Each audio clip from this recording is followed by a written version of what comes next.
Rogers routers use LEDs to communicate their status. These indicator lights help you quickly understand what's happening with your connection.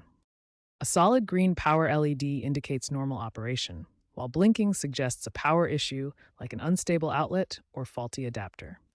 For the internet or ONT LED, solid green means a stable connection. Blinking or red often signals connection problems with your provider, like cable faults.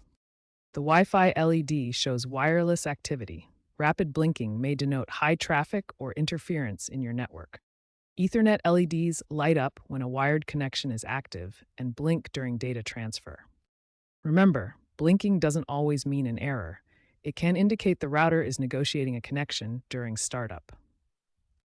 As of November 2025, Rogers primarily uses Wi-Fi 6 or 6E enabled routers, like the Ignite Wi-Fi Gateway series, so understanding these indicators is crucial for quick troubleshooting. If your Rogers router's LED is blinking, start with these steps. First, power cycle the router by unplugging it for 30 seconds. Next, check all cables, power, coax, Ethernet, to ensure they're securely connected and undamaged. Use the Rogers app or web portal to check for and install firmware updates, as these often fix LED-related issues. Run a network speed test or use the My Rogers app to isolate problems. As a last resort, reset to factory settings using the pinhole button, but only after backing up your settings.